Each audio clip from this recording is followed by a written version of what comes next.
Blue Ridge foothills, Western Virginia. Autumn, 1879. The leaves had already turned copper and rust when Callum Rennie began hauling sandstone blocks up the hillside to his half-finished cabin. His neighbors watched from their porches, curious at first, then confused. The Scottish blacksmith wasn't building an ordinary chimney. He was building something no one in Patrick County had ever seen. At the center of his masonry work sat a 40-gallon cast-iron tank, the kind normally used for rendering lard or boiling laundry. Rennie had paid 3 months' wages to have it shipped from a foundry in Richmond. Now he was embedding it directly into the stonework, 18 inches above where his firebox would sit.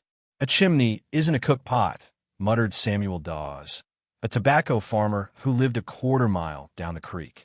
His wife laughed. Others shook their heads. By the time Rennie finished mortaring the first course, half the settlement had already decided he'd lost his mind. But Callum Rennie wasn't building a cookpot. He was building a machine, one designed to capture heat that every other chimney in Virginia was throwing away. What did this immigrant tradesman understand about wasted energy that his American neighbors had never stopped to consider? If you've ever wondered how pioneers stretched every BTU from a single fire, subscribe now and hit the notification bell. Leave a comment telling us, what's the smartest heating trick you've ever seen? And if this story surprises you, give it a like. It helps more people discover forgotten wisdom.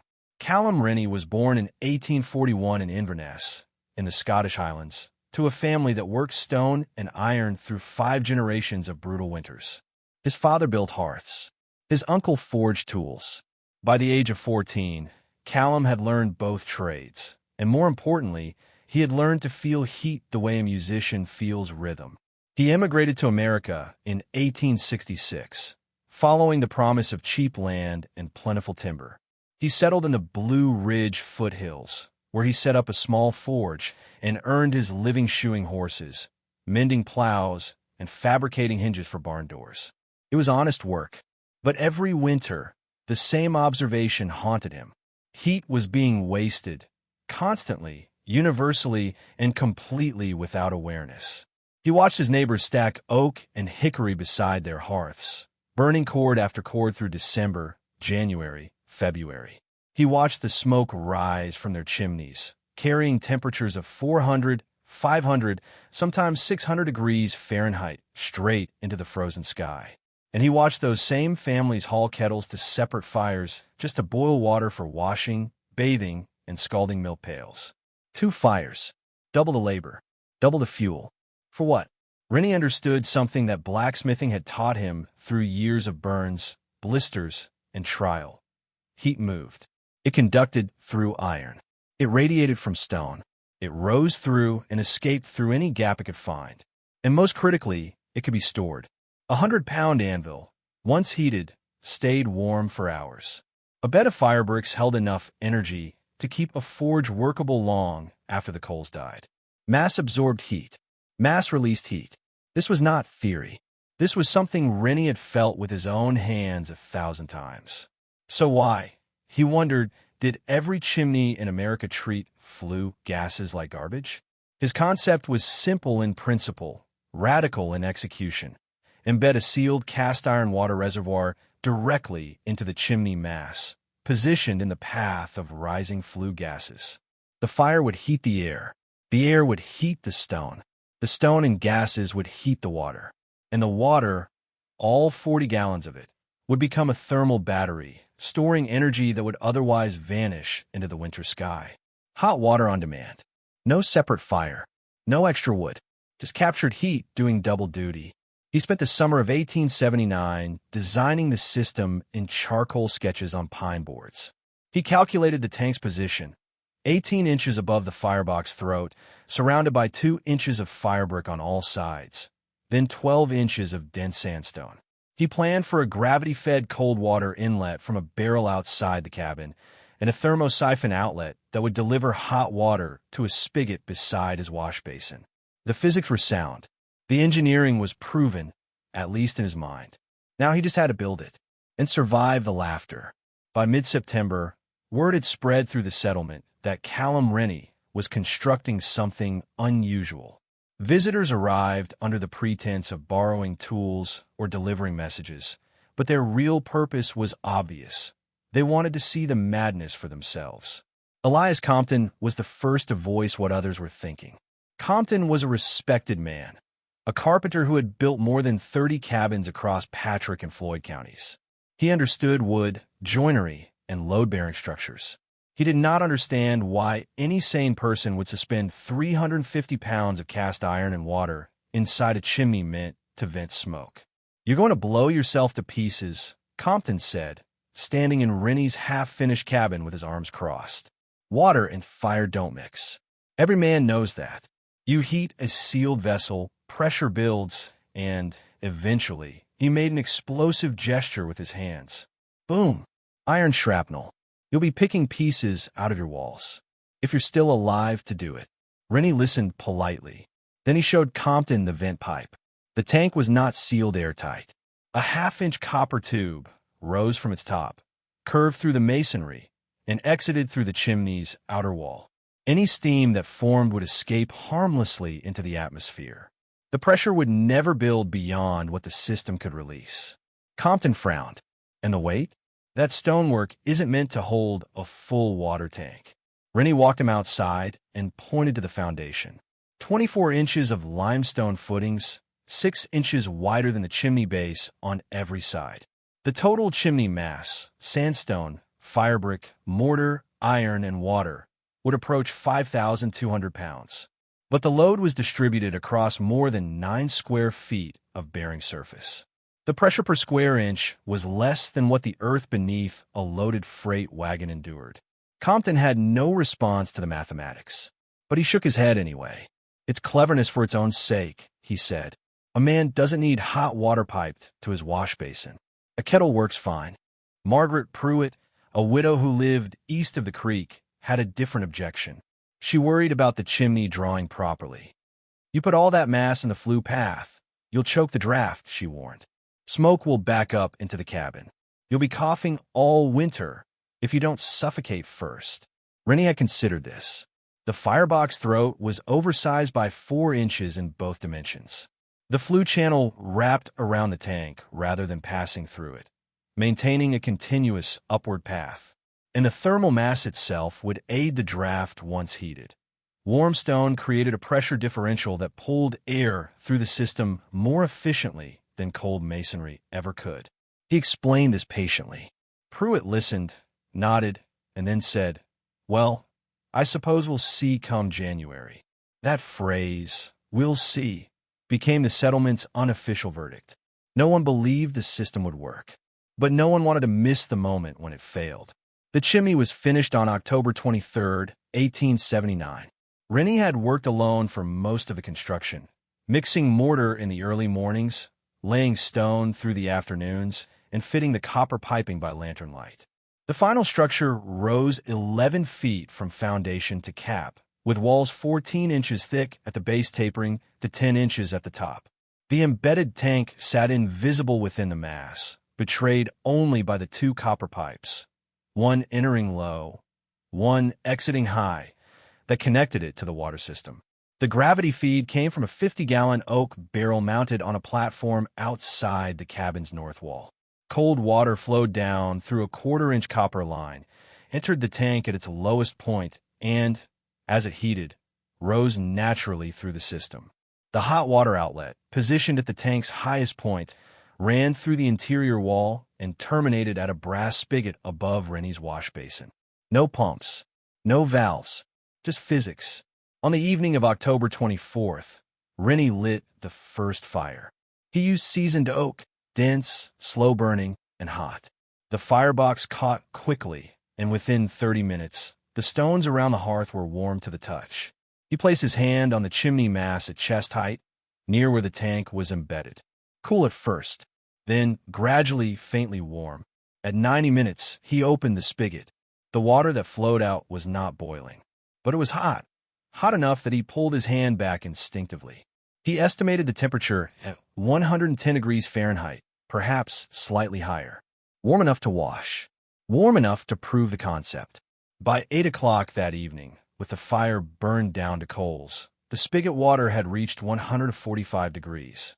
He filled a basin, added a measure of cold water to make it tolerable, and washed his face and arms with soap for the first time in weeks without hauling a kettle.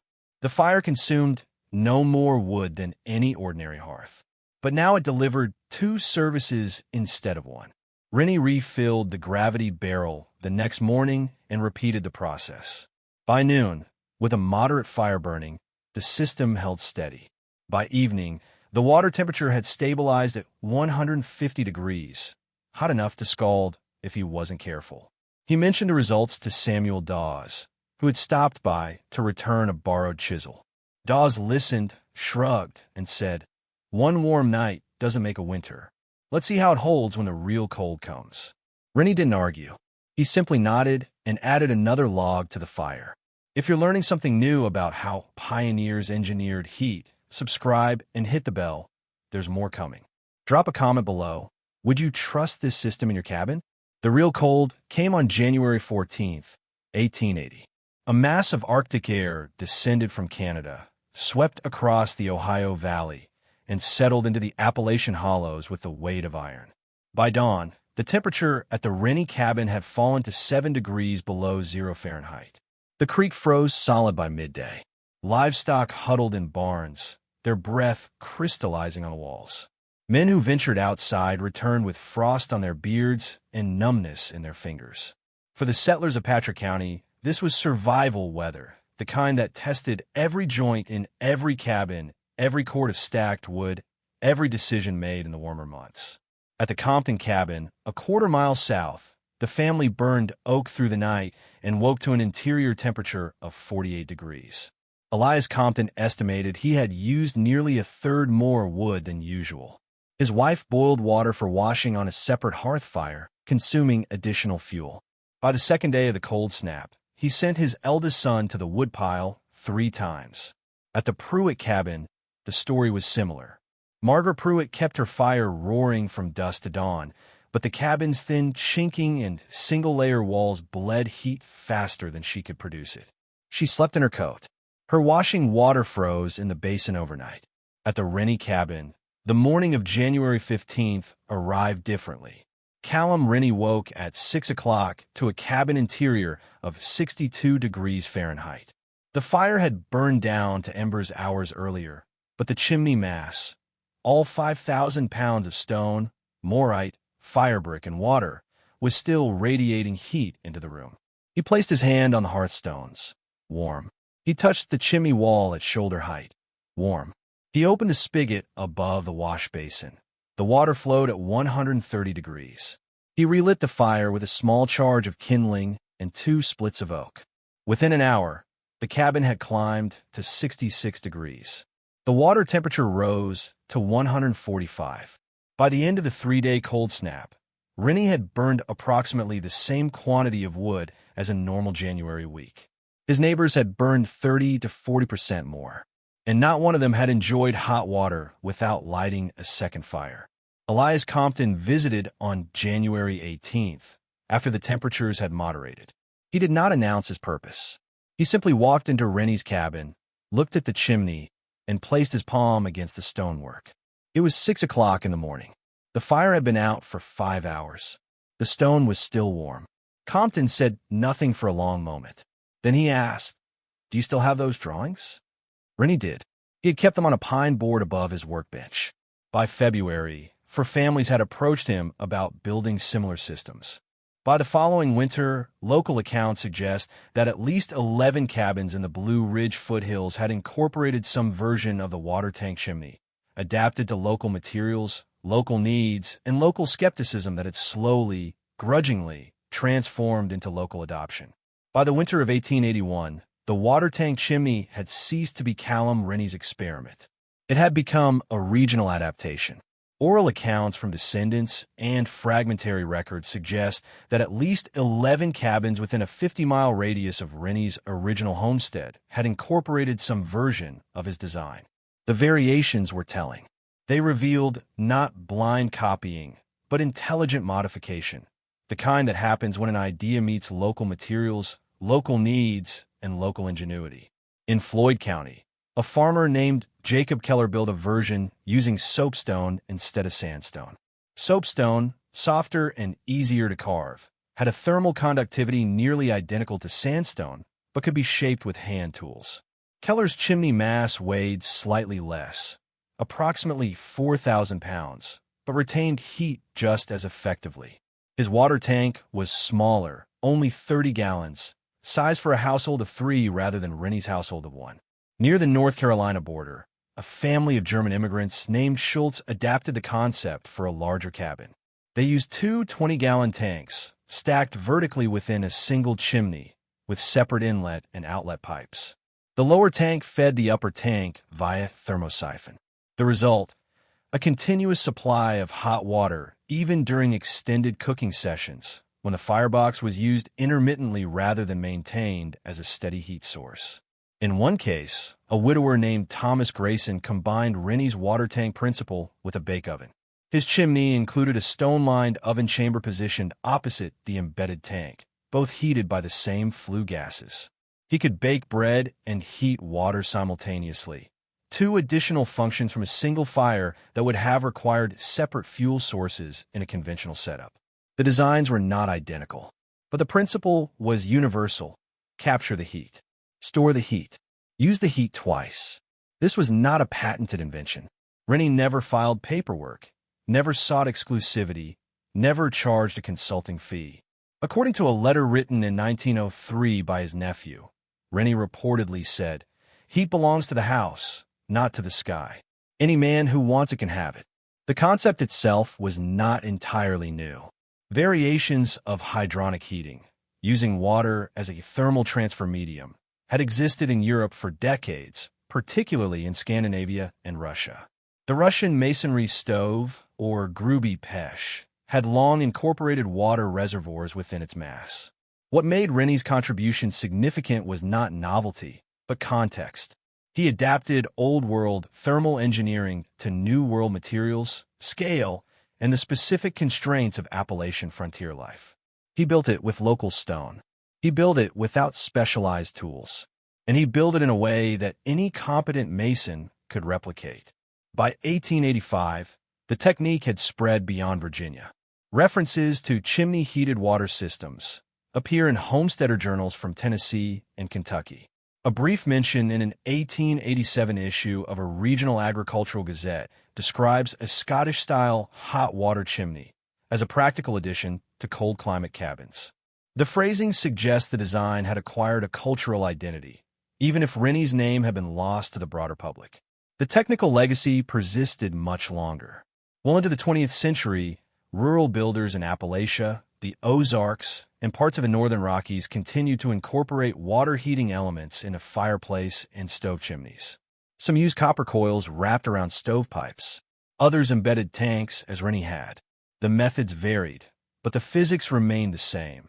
Flue gases carried immense thermal energy, and that energy could be intercepted before it escaped. Modern hydronic systems, which circulate heated water through radiators or radiant floor systems, operate on principles Rennie would have recognized instantly.